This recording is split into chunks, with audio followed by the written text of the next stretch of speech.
Good morning. My name is Robert Fitzpatrick. I'm the CEO of the Odyssey Trust, and you're very welcome here to the Odyssey SSE Arena, which is part of the Odyssey Trust campus. We're delighted to be back after the pandemic, obviously, and this is probably our 10th or 11th show, and they've been fairly big ones. I mean, we've had a couple of nights with Queen and Adam Lambert, and we had cage fighting on Saturday night with Leon's last night. So we've had a couple of shows, which is great to see, because for the last 2 years it hasn't been a lot of fun. However, we took the advantage when we noticed that construction weren't really been impacted upon to embark on a fairly significant construction project, which resulted in the guts of nearly £30 million being invested on the site. So in the arena has had probably just over £1 million spent on it. W5, the Discovery Centre, has had close to £7 million spent on it. There's a further 3.5 has been invested into a new digital learning centre.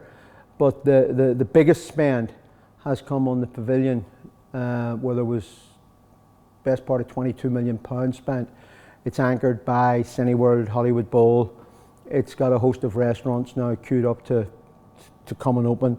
18 holes of digital golf, a fun zone. So it's very much, the plan is to turn this into a pure family destination centre, obviously with the added attraction of digital learning and of course entertainment in the arena. We have a culture that we have enshrined into our people here called BEAT, and BEAT is essentially a best experience every time. It became very clearly obvious to me over the COVID years that technology, and particularly data, was going to play a very important part on future investment decisions, but more importantly on attracting the calibre of shows that we get here. So the spend in the arena particularly, we took the chance to develop a new hospitality offering that pretty much swallowed up most of that investment, but in fairness, triggering the capital investment and triggering the fixed physical form was a new cashless technology that in the early days has proven to be a very wise decision.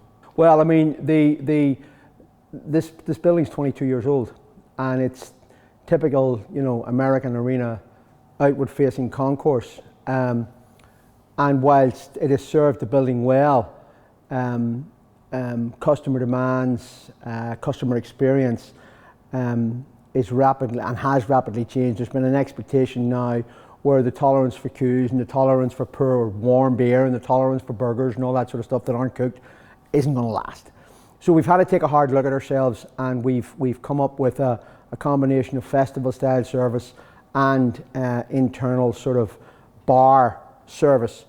And so far, I don't want to tempt fate here, but so far, it would certainly justify extending the design into another 3 or 4 of the units. It has worked spectacularly well. I'm not sure that the demand expectation has reached anywhere near what we're geared up to deliver, because I think people are just generally relieved. And I think the spend profile, the CAP's performance, and the essential attendance it shows is more in the sort of thanks be to God experience than the, I want to have a premier experience scenario. So for me, it has given, I suspect, many arenas a little bit of breathing room to reorientate staff. I mean, the vast majority of arenas would have dispensed with a third-party offering, third-party staff. Obviously, hospitality generally at the minute is suffering from a dearth of talent. We were lucky because we were successful in retaining all of our talent right through COVID because of some of the uses that we had put in play in the space. But notwithstanding that, I think the public gratitude of people coming back has, to a certain extent, usurped the demand for high-end experience. Now, that's not to say that if a suite holder doesn't get what he remembered, he wouldn't be that pleased. but I think increasingly speed of service, menu interpretation, cashless. Nobody carries cash anymore. Cashless facility, and I suppose ease of access through car parking are the four sort of major sort of proliferations that people are going to focus on. We've a 24 suite set up here. They're all sold. The demand coming back has been exceptional and quite lucrative. But I think that there is going to be a bigger focus on experience as we come out of the thanks be to God we're back phase and start getting into the real value for money or value for experience phase. I still don't think that's going to happen anytime in 2022. I think 2023 is when you're going to maybe starting to see that come back. Doesn't really defeat the notion that you have to have the ethos of that performance, but I think the public are broadly minded to give you a bit of a buy ball out of gratitude for being back. Don't count on it lasting too long.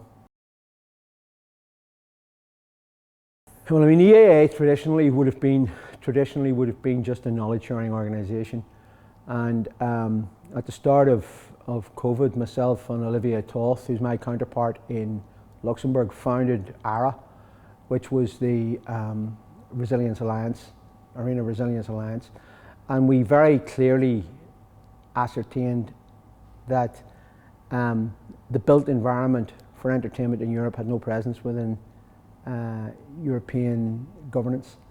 We also very quickly ascertained that there was a distinct lack of joined up thinking. Now, in fairness, the UK at the same time had worked out the same thing, and they went after a very grand initiative to put together an organisation called Live, which has been first class, and I have to commend it for what it's done. But it's territorially within the UK, and I suspect there's a bit of Brexit implications that allows it to work internally within the UK market. ARA was much more ambitious in so much that we had, 36 members across the continent of Europe on a sort of a east-west, north-south axis. So we could get access to, MEPs from Poland and MEPs from Italy and MEPs from France that were willing to come and listen to our point. And to be fair to them, once they heard what we were saying, they immediately bought in to the point where one of the early wins that ARA achieved was getting a resolution printed in law in Strasbourg around the nature of the hub and its value within the ecosystem. So it was very much around, it was 9 parts advocacy. You really did have to sort of shoe leather and press the flesh and all of that good stuff. But there's now an awareness of the EAA that presently hadn't been there, so much so that it allowed itself to develop 4 pillars of competency going forward. And 2 of the pillars I'm particularly interested in. I'm particularly interested in the advocacy pillar, but I'm more and more interested in the education pillar, because I think we have an obligation to the industry to start training the next set of people that are going to take on the industry after we're gone. And I think that there's an opportunity through Erasmus and through placement and through knowledge sharing to start to do that functionally. And I don't think it's beyond the powers of understanding or comprehension to bring a level of academia to that logic as well, and become nearly like your own perpetuating, knowledge bank, but your own perpetuating talent bank, because you're now starting to share in a meaningful way because you're putting it into people. And for me, the translation of that, so for example, we're in the process at the minute of starting a Europe Action, which means that my colleague in Luxembourg is going to send a couple of duty managers here for a couple of months. We'll send a couple of our people to him, and then we'll put the 4 of them together and see what learning has come out of that. That's a pilot project that we hope is going to go across the whole of the EAA. That's just one initiative that we're starting to sort of work on. The attractiveness of that initiative is because pretty much an Airbnb and a flight is all that's required once you get them here, because they're still going to be paid by their home base. We're going to be paid by our home base, and it's a question of right, okay, go away and learn something and take it back to us, and vice versa. I'm very enthused about that process, but EAA generally, has the potential to be all-encompassing if it expands on its membership and if it starts to embrace some of its American counterparts, because you can only learn. And my challenge to the EAA at the minute would be to start to expand that, to look at territorial membership, to look at sort of cross-continent relationships, and then to start to understand, instead of thinking about the venue simply as a vessel for rent, actually to start thinking about the venue as the hub of the wheel, and whatever spoke comes off the wheel has to come back to the hub. And if you've got a part or a share in that, then that should be beneficial. So when we started to look at customer experience, I suppose scientifically, we very quickly realized that there were a number of fixed components. And initially when we started our journey, there were only two fixed components. There was obviously the employee experience that translated into the customer experience. COVID made us sort of rethink that, and we'd come up with this sort of MX, which was really mandatory expectation. A mandatory expectation was people's tolerance with the COVID regulations, people's tolerance with mask wearing, hand washing, COVID precaution carrying cards, and all the rest. My instinct is that MX is going to morph into every arena having to be aware of the new Protect legislation that's going to come out as a result of what happened in Manchester a couple of years ago. So MX is really going to be about Protect and security and all of the good stuff that sits around that. That still has to be translated by your employees. Your employees, to a certain extent, in most arenas, work on the model where probably the building services by way of security and cleaning and health and safety are outsourced. So you've got within your EX sort of space your own employees, your service employees, and then your casual employees. And all of them have to subscribe to an ethos that understands that you're trying to provide the best experience every time for the customer. The customer, on the other hand, has become much more discerning and much more aware. And not only that, but the old sort of, the NPS scoring system is so outdated now. A bad experience takes 30 seconds on social media. That social media spin can go across so many different platforms that a year's work can get destroyed on a bad experience. So the filter for that is to have a huge awareness of the power of it, to have a mapping of it, and then to have, in many respects, a defense for it, but more importantly, an appreciation of the data that can be collected as a result of it. Because increasingly, as we move into year 23 and 24, I think big decisions are going to be data-led. And I think that the scenarios that we're going to be confronted with when it comes to some, like everybody thought that cryptocurrency and Bitcoin was going to be the new big thing. It's not. Metaverse, on the other hand, may well be, because people are used now to wallets. They're used to not having cash.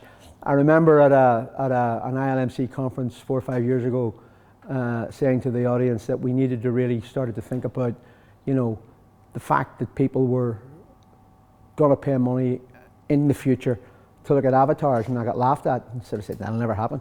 Well, one of the biggest grossing shows in London this year is ABBA, and it's 4 avatars, and it's going to happen.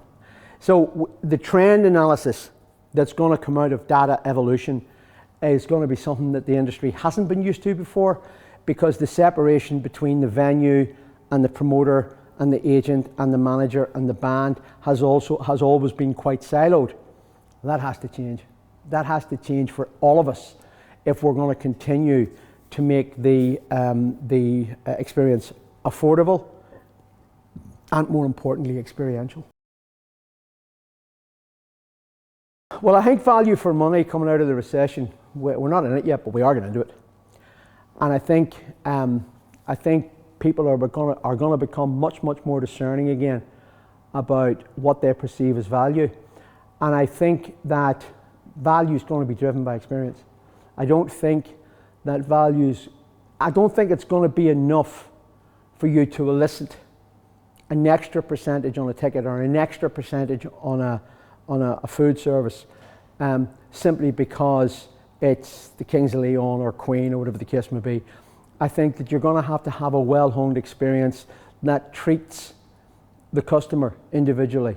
And that means understanding and comprehending all of the parts of the journey that you're expecting them to make. So from ticket purchase through car parking right through to follow up after the show, you're going to be judged. You're going to be judged in a way that you haven't been judged before, because it's going to be opinion based, and it's not going to be about the likes of an industry body saying, oh, the experience was good, it was bad. It's going to be Joe telling Tommy that Mary went in to use the bathroom and it was unclean, and that level of detail is going to be exposed. So I think that there aren't going to be any hiding places. If you claim to have an experiential product, I don't think there's going to be any hiding places. I also think that increasingly the need for an educated workforce to understand the principles of data dissemination and the correlation of it towards the information that you use to make capital investments, the information you use to attract promoter interest, and more importantly, the information you use to sell tickets, are going to come to the fore in the early part of 2023. And I think that the venues that are going to be ready are the venues that are not going to take the experience for granted, that are going to actually sit back and think about the experience incrementally and not presume that a value proposition just to see the band or just to see the team is going to be enough.